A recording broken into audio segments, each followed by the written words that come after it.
Shalom mes bien-aimés, le message de ce jour, je l'ai intitulé « Le mystère de l'épouse ». Adam nous donne une définition dans le livre de Genèse 2 de la femme, de l'épouse. Lisons donc ensemble Genèse 2, le verset 23 et nous allons le lire dans la version Louis II. Et l'homme dit, voici cette fois, celle qui est os de mes os et chair de ma chair. On l'appellera femme parce qu'elle a été prise de l'homme. Amen. Ce verset nous enseigne que lorsque Adam a vu Ève, il s'est vu en elle. Ève était le reflet d'Adam. On comprend donc que l'épouse, la femme, elle est le reflet parfait de l'homme, de l'époux.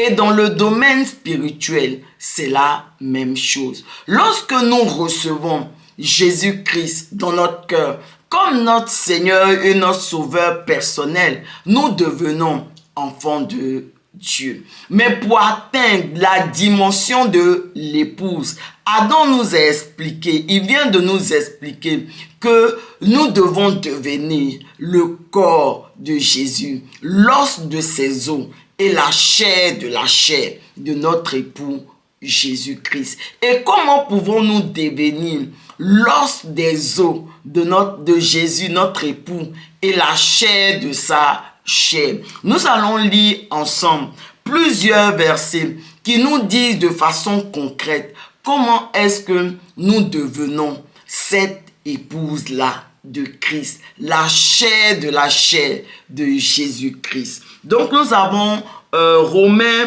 8, le verset 13. Nous allons le lire dans la version Louis II. Il nous dit, si vous vivez selon la chair, vous mourrez. Mais si par l'esprit, vous faites mourir les actions du corps, vous vivrez. Ensuite, ce sera Galates 4, le verset 19, toujours dans la version Louis II. Mes enfants, pour qui j'éprouve de nouveau les douleurs de l'enfantement, jusqu'à ce que Christ soit formé en vous. Amen. Hébreux 10, le verset 5.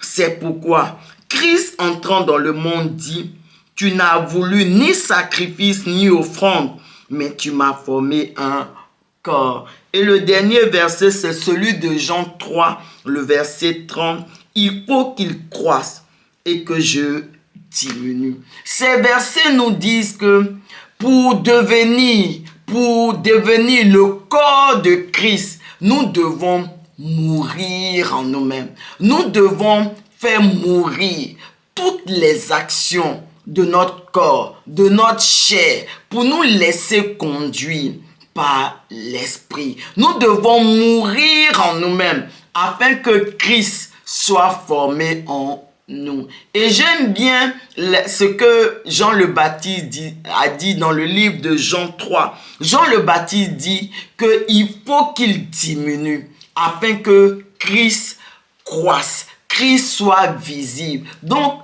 pour mourir, pour devenir l'épouse de Christ, pour devenir le corps du corps de Jésus, la chair de sa chair, nous devons mourir en nous-mêmes. Nous devons vraiment ne plus marcher selon les désirs, les convoitises de notre chair, non. Mais nous devons marcher selon l'esprit. Nous devons nous laisser conduire par le Saint-Esprit. Et en le faisant, Christ sera formé en nous.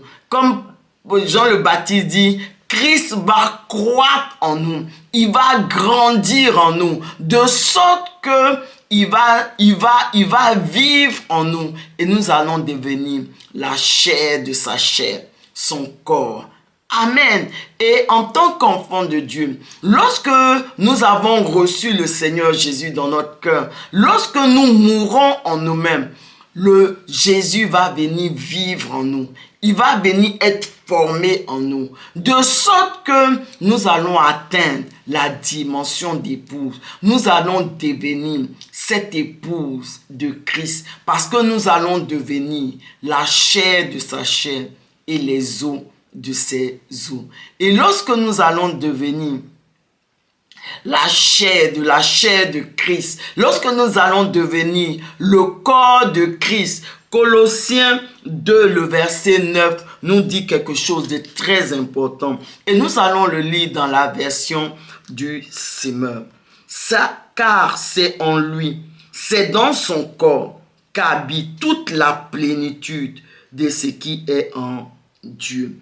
Amen. Donc ce verset nous dit que tout ce qui est en Dieu, que ce soit la puissance de Dieu, que ce soit la gloire de Dieu, que ce soit la sainteté de Dieu, la fidélité, tout ce qui est en Dieu habite corporellement, habite dans le corps de Christ. Et en tant qu'épouse, nous devenons le corps de Jésus. Et donc,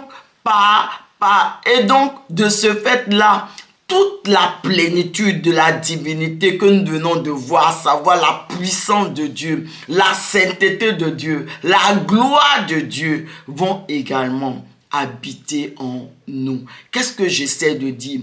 Ce que j'essaie de vous dire, c'est que en tant qu'épouse de Jésus-Christ, nous transportons la divinité, la plénitude de la divinité. Nous transportons tout ce qui est en Dieu, que ce soit la puissance de Dieu, que ce soit la gloire de Dieu, que ce soit la sainteté de Dieu.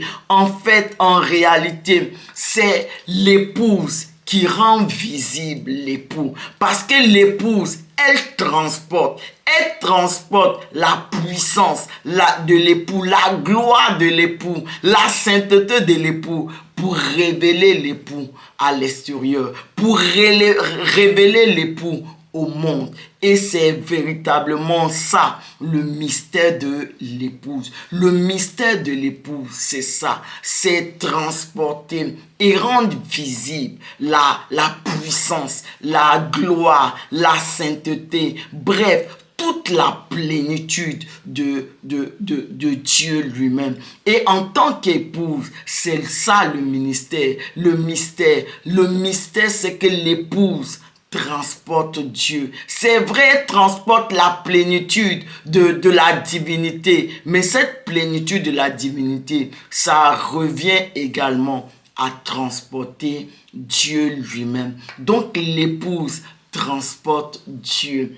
Amen. Et j'aime bien ce verset de Éphésiens 5, qui nous dit quelque chose de très important. Parce que pour que l'épouse atteigne cette dimension où elle transporte, où elle révèle Dieu, où elle transporte, elle révèle toute la plénitude de Dieu, la puissance de Dieu, la gloire de Dieu, la sainteté de Dieu. Ces versets d'Éphésiens 5 nous disent quelque chose de très important. On va le lire ensemble. Marie, aimez vos femmes, comme Christ a aimé l'Église et s'est livré lui-même pour elle, afin de la sanctifier par la parole, après l'avoir purifiée par le baptême d'eau, afin de faire paraître devant lui cette Église glorieuse, sans tache, ni ride, ni rien de semblable, mais sainte et irrépréhensible.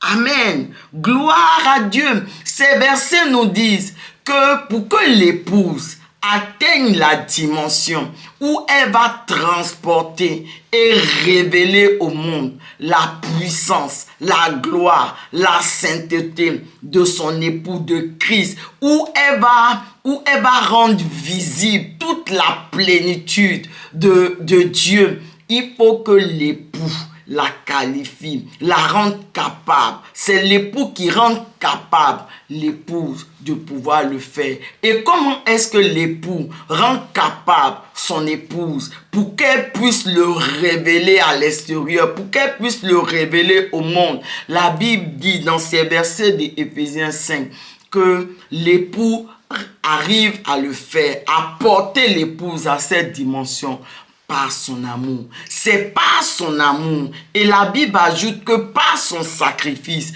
que l'époux qualifie l'épouse pour être à ce niveau-là où elle va transporter et révéler, rendre visible toute la plénitude de la divinité de l'époux.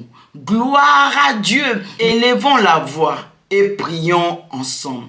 Merci Seigneur de m'avoir qualifié en tant qu'épouse pour te transporter et te révéler au monde. Et alors que je te prie, au nom puissant de Jésus, fortifie-moi à mourir en moi-même pour te transporter et révéler toute la plénitude de la divinité, de ta divinité, à savoir ta puissance, ta gloire, ta sainteté, bref, tout ce qui est en toi, à pouvoir le révéler au monde. Et qu'ainsi, le monde puisse venir également à toi pour te connaître, pour te servir et pour te louer. Merci Seigneur. Amen.